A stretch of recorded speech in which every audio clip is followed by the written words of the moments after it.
Russian shelling wounded at least 9 people in the southern Ukrainian city of Kherson on Thursday. This as residents were being evacuated because of flooding caused by the destruction of the Kakhovka Dam. Kherson lies on the Dnipro River, about 60 kilometers downstream from the now destroyed dam.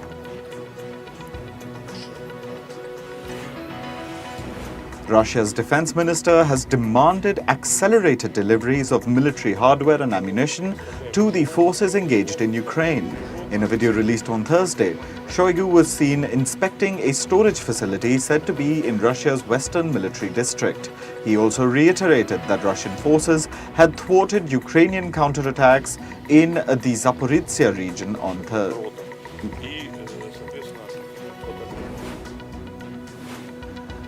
Russian rights campaigner Oleg Orlov is facing the prospect of 3 years in jail.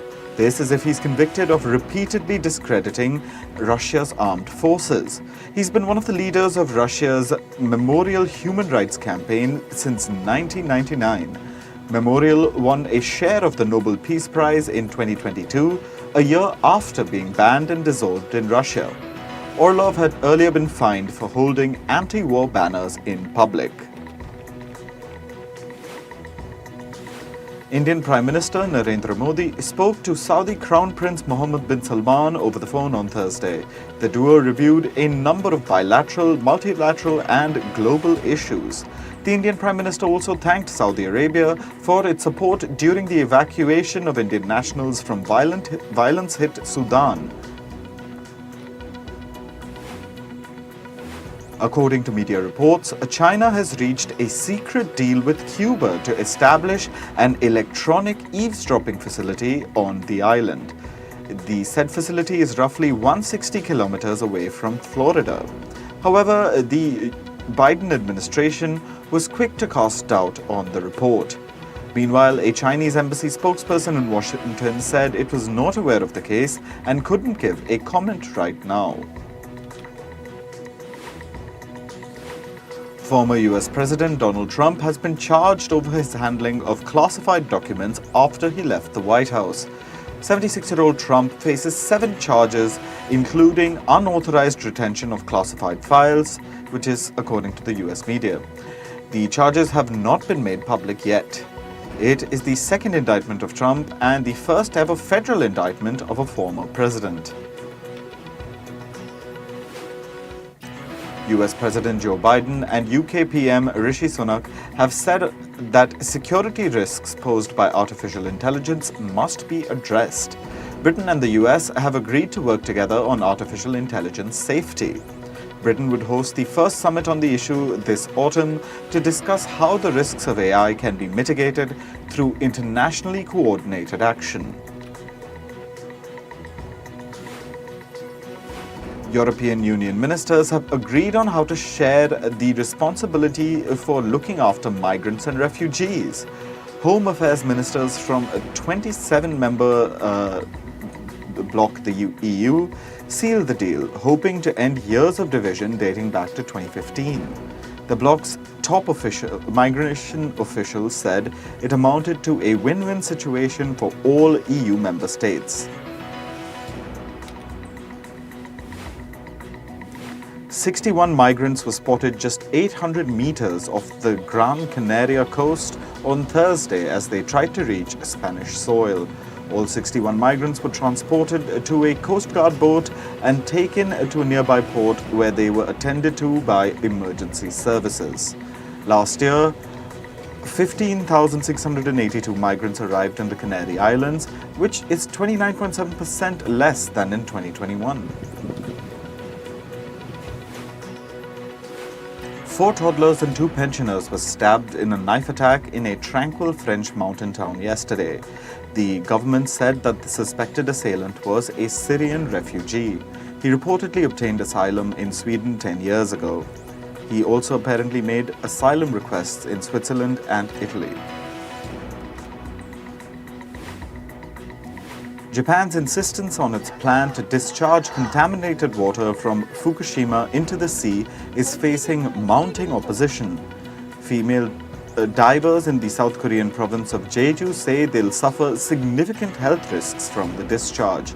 They rely on the ocean for their livelihoods.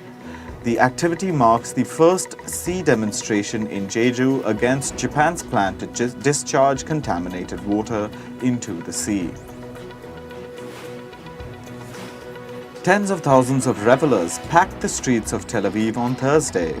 The people were waving rainbow flags and dancing through the streets in colorful outfits. They were participating in the Israeli city's annual Pride Parade in support of LGBTQ+ rights. The community has reported a 400% increase in anti-LGBTQ+ incidents since Netanyahu's cabinet was installed in December. France is sending over 300 firefighters to Canada's Quebec region amid the ongoing wildfires.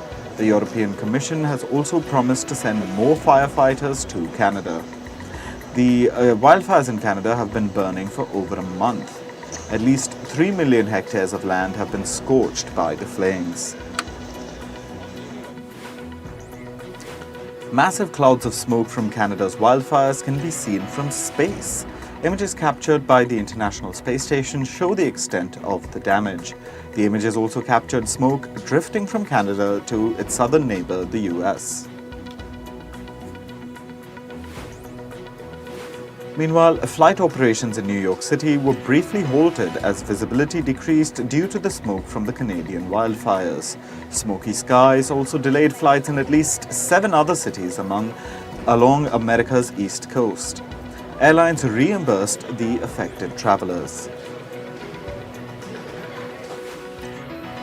Residents living near the port city of Gdansk in Poland are suffering from air pollution from coal dust. This is because the port is seeing massive imports of substandard coal. With the end of coal imports from Russia, Poland is relying on coal from Colombia and Indonesia. This coal is more impure compared to the Russian supply. The impure coal is disintegrating and mixing with air, making the air quality unhealthy. Locals are saying that this is turning their houses dirty and they're calling Gdansk the Black City. A heat wave is scorching southern Iraq as temperatures crossed 44 degrees Celsius. The region's also facing an electricity crisis. The government is unable to meet the high voltage demand. Residents are taking a plunge in the nearby Tigris River to stay cool in the heat. Hundreds of Brazilians held hands as a symbolic hug to the ocean. This was done at Rio de Janeiro beach on Thursday. The volunteers gathered to mark World Ocean Day, which is celebrated on the 8th of June. They also organized a beach cleanup drive. Experts and residents in Japan are urging the government to reconsider its plan to discharge wastewater from the Fukushima nuclear plant into the ocean. Remember, the Fukushima nuclear plant was damaged by an earthquake followed by floods in 2011. Local biologists and marine activists have pledged to hold massive protests if the government doesn't reconsider its plans. However, government officials say that Fukushima's waters have been treated and are safe for release. They added that the water needs to be released so that repair work can begin on the Fukushima nuclear plant.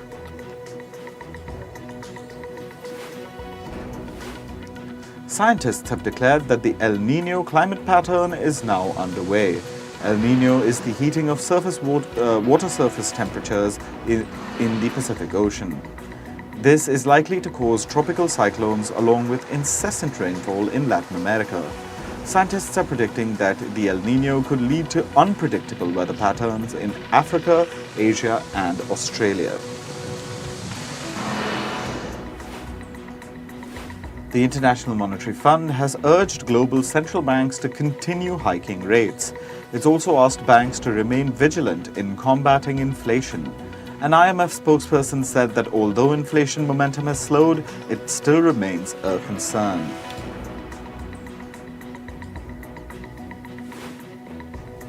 The Commonwealth Bank of Australia sees a 50% chance of a recession in Australia this year. It expects the economy to grow by 0.7% in the fourth quarter. Meanwhile, the unemployment rate may increase to 4.7% in mid-2024. The bank says that tight monetary conditions may also squeeze household spending. US-based automaker General Motors has said that its electric vehicle customers will now be able to use Tesla's superchargers. The agreement was announced by GM CEO Mary Barra and Elon Musk on Twitter. This follows a similar decision by Ford last month. This means 3 of the top EV sellers in North America will now use a standard charging hardware.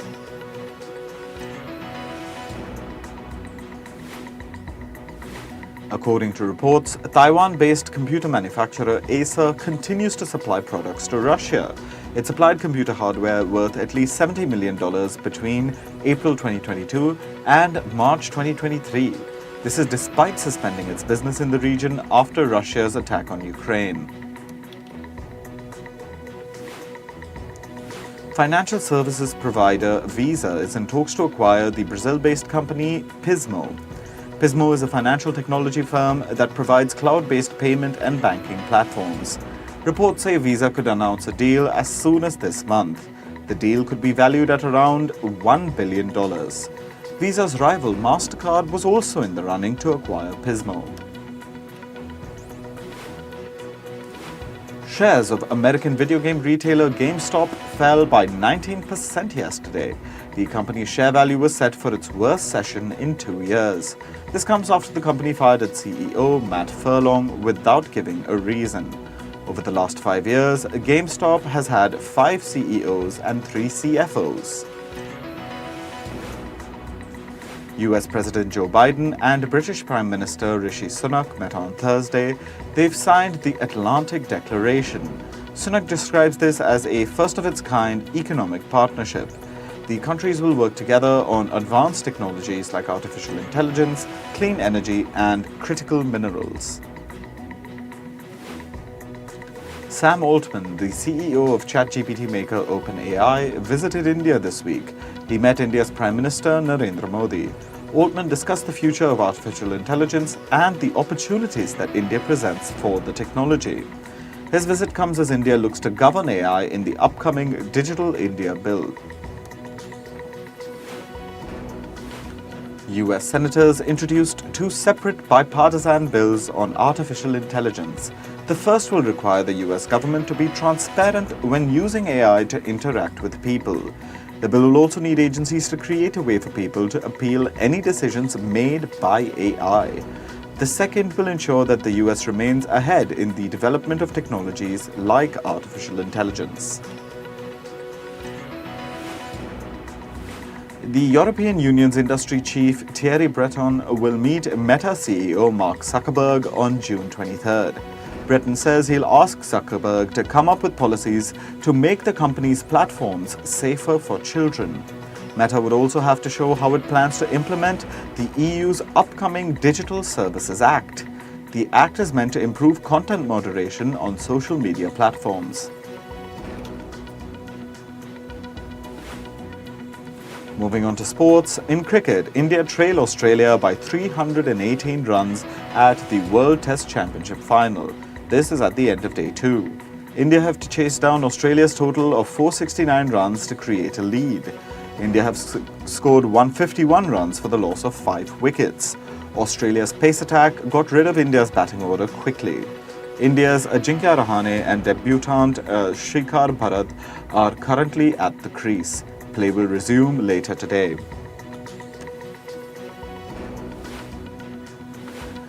In football, Manchester City will face Inter Milan at the UEFA Champions League final on Sunday.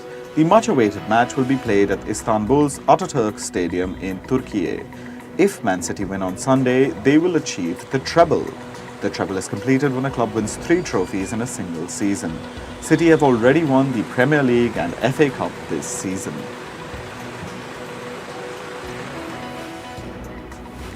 Liverpool have closed the deal with Brighton to sign Alexis Mac Allister. This comes after Mac Allister completed his medical at Liverpool. Liverpool will pay Brighton over $69 million for the Argentine midfielder. After signing with Liverpool, a 24-year-old Mac Allister said that his dreams came true. Meanwhile, Frenchman Karim Benzema was given a roaring welcome at his new club, Al Ittihad. More than 55,000 fans attended the special event at the King Abdullah Stadium in Saudi Arabia's city of Jeddah. Benzema has signed a 3-year contract with the Saudi Pro League club for a whopping $165 million. In tennis, world number 1 Iga Świątek has reached the French Open final. Poland's Świątek beat Brazilian Beatriz Maia 6-2, 7-6 on the clay court. Świątek breezed past her opponent in the first set, but she faced a tough fight in the second, yet she still managed to seal the win. Świątek is now looking to win back-to-back French Open titles. Meanwhile, unranked Karolina Muchova pulled an upset at the French Open semi-final. Russia's Muchova beat world number 2 Aryna Sabalenka of Belarus. Muchova won the game in 3 sets. The final score was 7-6, 6-7, 7-5. She'll now face Iga Świątek in the finals at Roland Garros on Saturday. Japan's Miyu Kato and her German partner Tim Putz clinched the mixed doubles title at the French Open. They fought back to win the game after losing the first set. They beat Canada's Bianca Andreescu and New Zealand's Michael Venus with a final score of 4-6, 6-4, 10-6. In hockey, the Indian men's team thrashed Argentina 3-0 in the ongoing FIH Pro League tournament. The match was played in the city of Eindhoven in the Netherlands. India's captain Harmanpreet Singh opened the tally with a goal in the 33rd minute. Amit Rohidas and Abhishek scored 2 more goals for India before the final hooter. India will now play the Netherlands on Saturday. Meanwhile, the Indian women's junior team stormed into the semi-finals at the Hockey Asia Cup. India recorded a remarkable 11-0 victory over Chinese Taipei to reach the semi-final. The tournament is being hosted in Japan. 8 junior teams from Asia are competing for the title. India will now face either Japan or Kazakhstan in the next round. A Formula One helmet worn by Ferrari's Charles Leclerc was auctioned for a record price of almost $330,000. This was at an auction to raise funds for the victims of the floods in Italy's Emilia-Romagna region. Remember, last month, F1 had to call off the Emilia-Romagna Grand Prix due to the floods. Leclerc's helmet broke the previous helmet auction record of Brazilian triple champion Ayrton Senna. Senna's helmet was sold for $178,000. Moving on to entertainment, Mark Ruffalo has been signed up for a lead role in a limited series on HBO. The series will be directed by Emmy Award winner Brad Inglesby. Casting for the series was finalized before the Writers Guild of America strike. However, there is no confirmation on the filming date yet. Actor Bryan Cranston is soon going to take a temporary retirement from films. The 67-year-old actor plans to take 6 months off from Hollywood in 2026. He said that he'll move to France with his wife. In the meantime, Cranston will next be seen in director Wes Anderson's film Asteroid City. Director Roman Polanski's film The Palace has set a release date in Italy. It'll hit theaters on the 28th of September. The Palace has also been submitted to the Venice Film Festival. This has prompted many to believe that the film will open the prestigious event. The 2023 Hollywood Climate Summit has a star-studded lineup. Actors Stephanie Hsu and Quinta Brunson are the latest to join the event. Earlier, actor and activist Jane Fonda was announced as a speaker at the summit. The 4-day environmental event will take place between the 21st and the 24th of June in Los Angeles. The nominations for the 2023 Black Entertainment Television Network Awards have been announced. The BET Awards honor Black music artists, actors, and athletes. Rapper Drake is leading the race with nominations in 7 categories. Meanwhile, rapper Glorilla has bagged 6 nominations. Some other artists to be nominated are Beyoncé and Cardi B. The BET Awards will take place on the 25th of June in Los Angeles. Singers Madonna and Sam Smith have dropped a new single titled Vulgar. This collaboration comes shortly after Smith's 4th studio album, Gloria. Madonna also recently collaborated with singer The Weeknd on his song called Popular. K-pop band BTS have released their new single titled Take 2. The song topped a music chart Billboard's Hot Trending Songs. Take 2 is the group's 2nd release this year. BTS is currently celebrating their 10th anniversary with their annual festa. K-pop singer Seungwoo has announced his solo comeback after the end of his mandatory military service. He'll release a mini-album titled Frame. The album will be released on the 27th of June. Seungwoo is also planning a music concert on the 8th of July. The Miss World pageant is returning to India after 27 years. The country last hosted the pageant in 1996. Participants from 140 countries will gather in India for the competition. The grand finale of the 71st edition of the pageant will take place between November and December this year. The world's largest pink ruby has sold for a record-breaking $34.8 million. The ruby is called Estrela de Fura, or Star of Fura.